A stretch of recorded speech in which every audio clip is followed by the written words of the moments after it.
Alright guys, welcome back to another video. Haven't been filming much. We've just been getting work. We're actually running out of time, so we just had to get down to it and get some stuff done. So here she is. Voila. Oh yeah. So let's just go over everything that we did. Yep, explain what's new for the ones that don't know. Yep, so this intercore pipe used to run this way and up through here to the turbo. Can't do that anymore because we have the front fuel cell here, and so what I did, this now points straight down, and I welded up this pipe right here to run basically a backdoor intercore, and couldn't find a backdoor intercore that was exactly what I needed, straight on that side, backdoor on that side. So I cut this tank off of my intercore, and we just welded up this tank right here to get it all good. Also, you can see the fuel pump is now located in the front right here. Don't worry, it's safe. A lot of people get sketched out about that, but that's actually a very safe place to put it. If you guys think this is crazy, ProMods put 20-30 gallon tanks in the front of their car. Of nitro. With fiberglass protecting it. Yeah, right? No, this is actually about as really safe because this is as far forward and as far away from the driver compartment as possible. So that if something fire does happen, the odds of the fire actually getting to the driver compartment very low, minimal. So, but going back around, fuel lines. Yep. They run down and around and come up here now. Yep. Ran them all the way around underneath the intercooler here. Didn't have a lot of room for the coupler and everything right here, which I can't actually find that coupler. We're trying to find it right now. But I actually ended up printing these little spacers right here to go underneath the intercore. You can see it better right here, just to prop it up just about 8-9 millimeters, get it up out of the way. And coolant line. Yep, we got the new coolant line here because the old coolant line, this was a straight fitting right here, and it just looped all the way down and around like that. This is here now, can't do that, so I got a 45 right here on that. Kind of marred it up a little bit in the vise, but those things are a real pain to actually tighten down. No joke. Now moving to the inside of the car. So we've been really busy. We've been getting stuff done. Alright. Inside the car, got the staging brake and everything all set up. Got it all plumbed. This goes to the back wheels. So handbrake now is only operating the back wheels, while the pedal down there, it's operating the front wheels. So hopefully that'll keep me rolling through the starting line whenever I'm staging. Because before using the parking brake right here, I mean, I was pulling this thing as hard as I could. Didn't matter, I was still rolling forward. So hopefully that hydraulic brake handle, that'll be a lot easier. Or hold it back a lot better at least. Got all that done. The only thing we really haven't done is put coolant in it yet. We got fuel in the tank. Change that mount too. This mount right there. Little things, bunch of little things. Yeah, this support right here actually used to wrap down and around like that because, like I said, the intercore piping was right here, running through it. So I actually needed that exact spot for this fuel line, so I ended up cutting that guy off and just welding up a new bar right there, just going straight down to the weight plate to hold it up. And also ended up changing out the bushings on this mount that I made right here. Now there's a steel core on the middle of that, so these bolts can actually have something to tighten down onto. And yeah, that's about it for what we've done. Yep. Oh, here, I'll hold that. Go back there and So we have actually, I still haven't moved the battery to the front, but I actually don't kind of really need to anymore because after all this stuff moving around, taking the tank out, yeah, that's not even that hard to do. So like, I don't think I want to take the battery out just yet until I get some active aero in the back because it's really light back there. Yeah, so, but we got oil in it now. We're gonna go ahead and try and start her up for the first time since doing all this. Hopefully. Go for it. I just pressurized everything. I'll check it again. We check.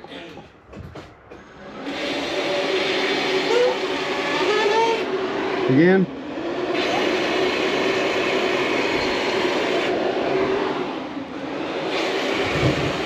All right. Let's see. Go. Start wire. Uh-oh. Forgot something. Might miss something. That's our first time trying to start it. Alright, so starter wire is disconnected. This is our first time trying, so let's try it again. See if she's got enough battery.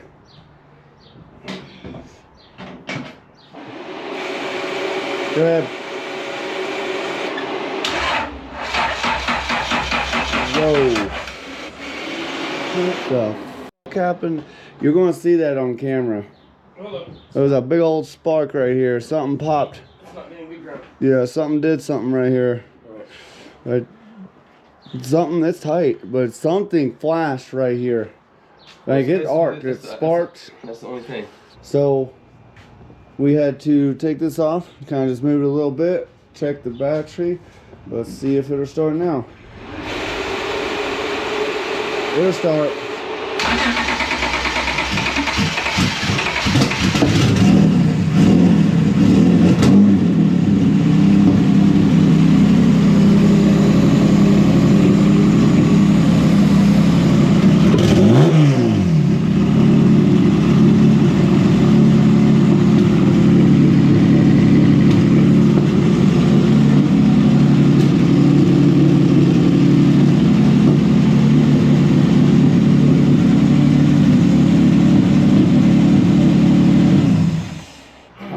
Started right up. Oh, shoot. It's hard to get out of here with that seat. I'm sure it is. Awesome, guys. It started up. Chris? Yep. I think she's going to be ready. Let's go for a drive. Right? But we were actually, like I said, really close on time.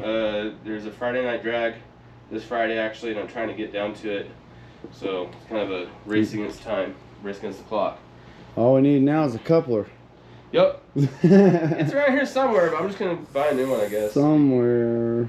I got all my stuff here, and there's a lot. Thankfully, Silicone Intakes is down the street.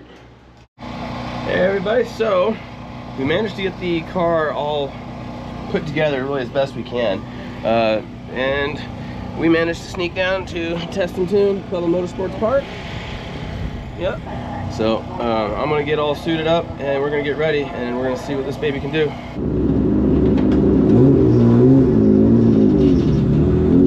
All right, guys, first test hit.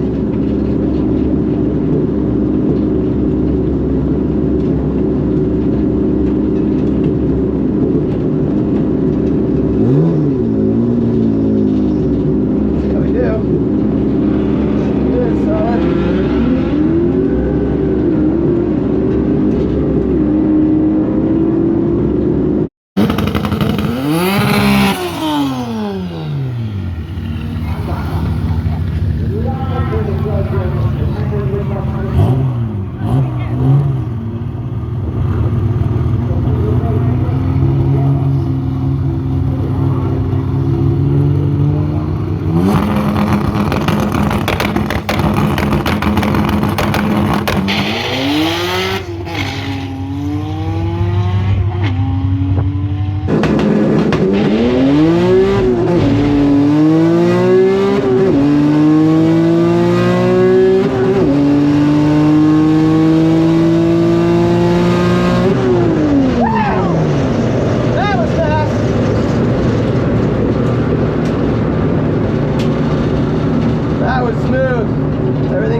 That's a new PB right there, actually. And that was on, I think, about 5 pounds of boost, so.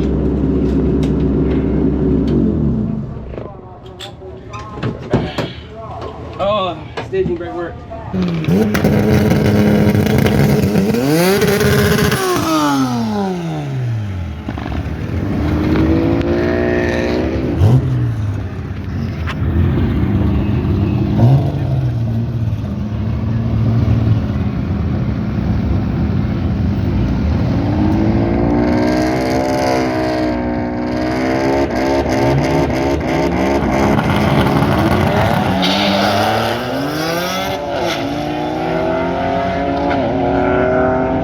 Keep it right. All right, everybody, slight hiccup. We were trying to flip the T around like that, and it actually snapped. It was some old plastic, been on there a while.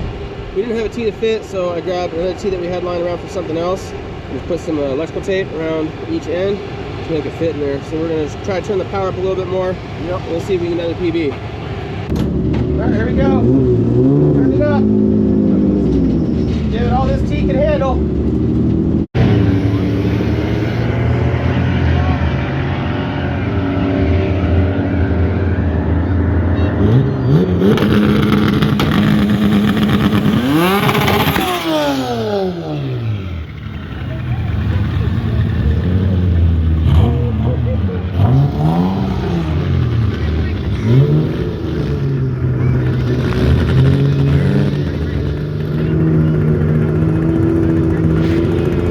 Let's go!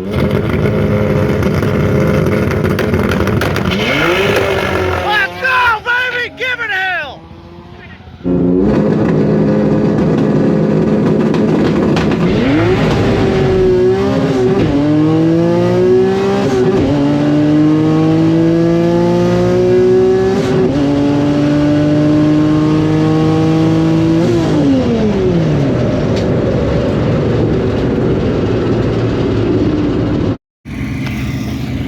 All right, Chris did a heck of a takeoff, but a little slow on the top end. What happened out top? What happened out top? Actually, it's fine. You did 11.7. I know. I spun real bad. Yeah, what's your 60? It seems like it took off good. 1.6. Yeah, you took off pretty hard. That's the best one yet. Alright guys, find out why that run was only an 11.7. It felt really strong to start with, but as you can see, this boost pipe popped right off. So we're gonna have to fix that, and alright, we should go back to the other T. Alright guys, so we fixed the boost leak issue, but then we discovered the belt came off. Thankfully it stayed kind of attached to the car. Yep. We got it right here. We're gonna have to slip that on real quick. Nothing happened to it, still safe. Yep. Just popped off somehow. Alright guys, so the reason the belt came off is the alternator, this little bolt holds my alternator bracket on, actually came out and the alternator dropped down, so that explains why that happened. So we got it all back together, found a bolt that went in there. She's all tight now, and we're gonna give it one more try. Alright guys, fixed all the issues. We're gonna give it one more try. I put the smaller T back on because we know why I didn't have as much boost last time, because the coupler came off, so.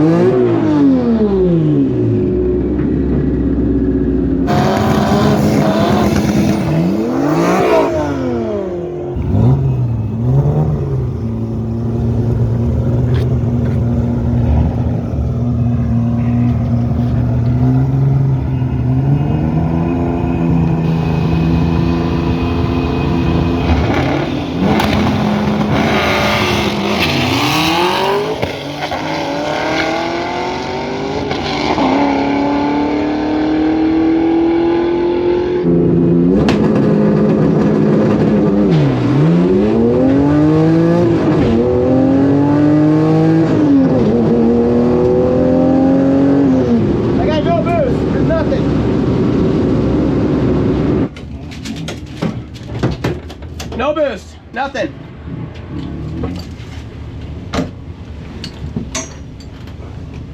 No boost at all. Alright, that right there is exactly why I ain't got no boost. Hard to make boost when it's not connected. I'm gonna start working on this, get it back together. I'm not sure what happened here, it just came loose or what, but I'm gonna tighten everything down, get everything a double check. We'll get it good. All right, guys, got it all back together. Fix that boost coupler. Everything's tight now. Tighten down everything else just to be sure. A little extra tight, just double checking everything.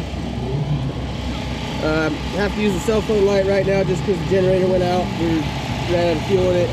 So no lights, no fans. Just waiting on it to cool down right now. She's still pretty hot. I got this done a little bit quick. So as soon as it cools down, we're gonna make another hit.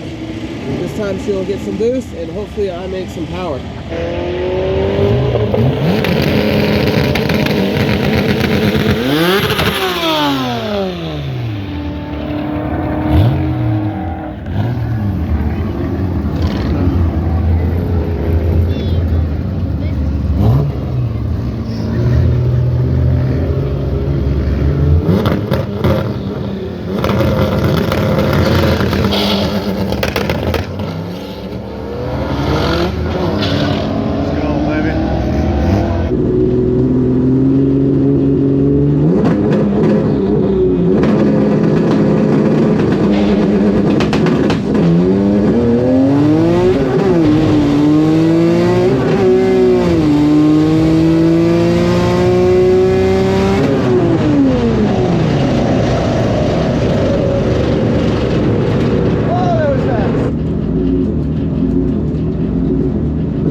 Again, but she cut out real bad when I launched. What happened first? She cut out real bad. Lights. She just cut. Yeah, then you took off harder than shit. Yeah, I did. All right, guys, so made it back to the house. My friend Alan just dropped us off. Thank you for the ride a lot, or actually. Thank you for all of it, dude. Yeah, thank you for the tow. Thank you for everything, man.